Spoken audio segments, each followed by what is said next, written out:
I told you it could happen, and it did. That is the brass thingy that the mouthpiece screw goes into, and this sucker came out of the comb over here. See, it's gone. And that is what will happen to you and why you need to watch what's going on. I caught it. I found it. It was just on the counter. I tried to get it to come out in the beginning by tapping. It didn't come out, but it came this time. Now what you got to do is reset it. So let me show you how you do that.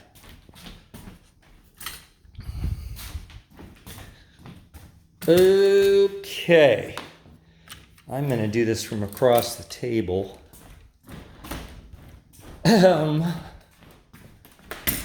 Okay, I'm coming here. All right, now, let's see. I'm going to get a light. Okay, let's inspect first. You see that little brass thingy in there? The hole, it's rather hard to show this, but see that the hole, I'm trying to get it to show up, but the light is blocking the camera. There. This is not working. I have to find more light to show you what I'm trying to look at right now. This is an issue. Light is always an issue.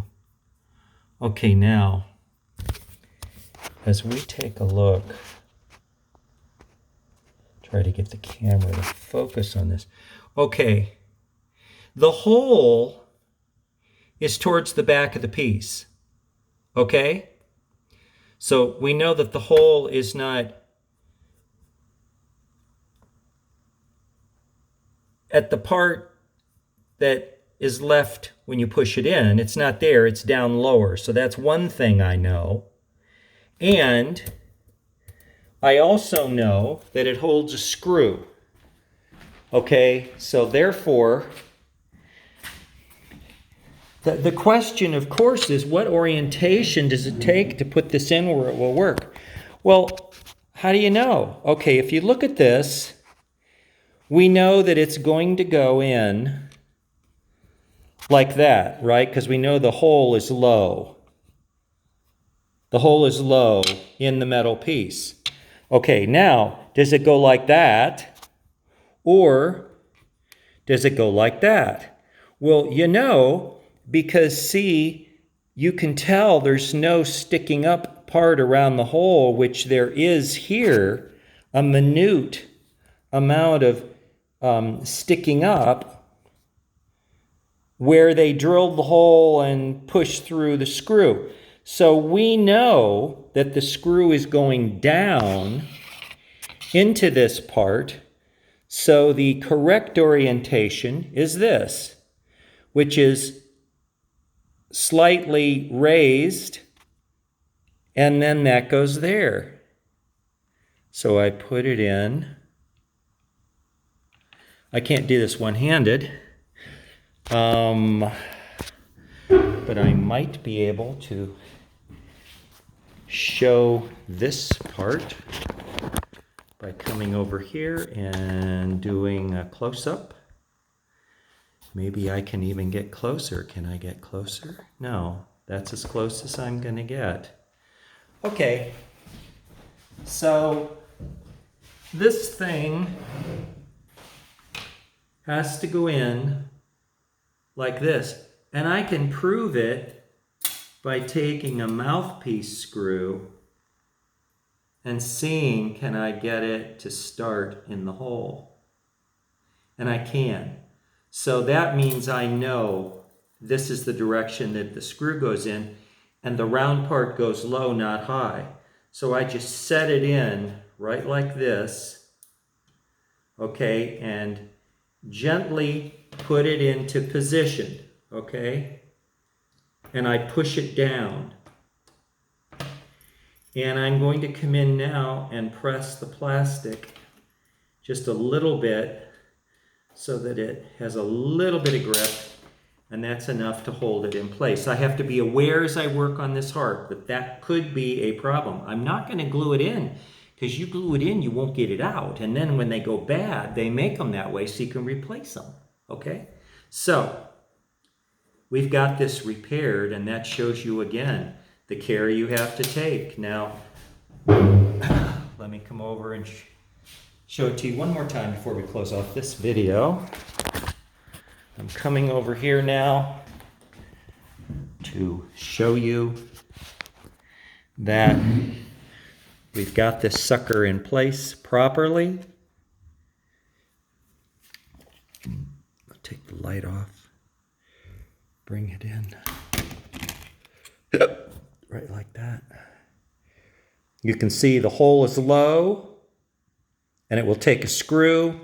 So that's correct orientation. It is identical to the other side. So when you put these suckers in, you put them in upside down, the screw won't go in. Now that won't do you any good, but that is a problem.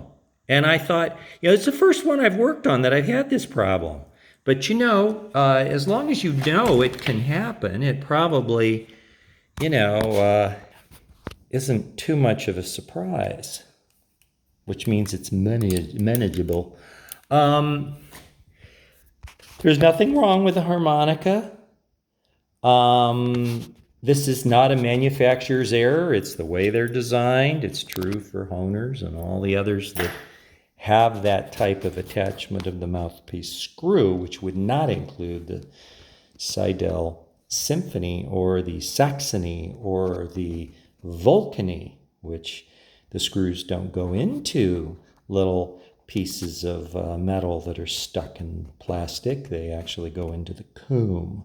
So this is peculiar to a grouping of harmonicas made in the last 40 years. Anyhow,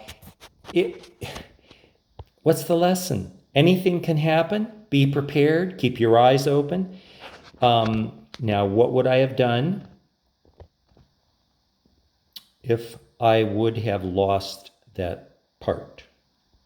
I would have had to make one or order one or buy a whole new harp or strip it off another. And I have a lot of old harps here that are owners. I bet you I could find one that would work. If I had to, the worst case scenario, I might have to use a little bit larger diameter mouthpiece screw, which means drilling out the mouthpiece just a tad too, but it could be done. Another jerry rig. Anyway, that completes this, and now we're on to our next wonderful customization process, which is to whack the button off the slide, because in order to make a new button, don't forget, where are we heading? Russ wants a big fat, what I call the big fat Bertha button, which is a big button, and it's comfortable at all angles of attack, comfy at all angles of attack. What do I mean by that? I mean that it's comfortable, from every direction you might press it. It would be comfortable because it's so smoothed. Okay, and what's wrong with this button? This button has the problem. It has a 90-degree angle at the end, and that will bite your finger here. Not here, but you're not always directly on it. You might be like that, going to bite your finger. It's going to bite your thumb if you come in. You have to only approach it from that angle, whereas this button, you don't have to be at 90. You don't have to be like this. You can be like that, and it's still comfortable, see? Okay, it's also a bigger button. It'll push the button away from the harp a little bit, which is good because it'll have the KETTLEWELL resonant covers on it, which are bigger. Okay, so I make the buttons bigger because your hand is around more. Anyhow, let's get that button off.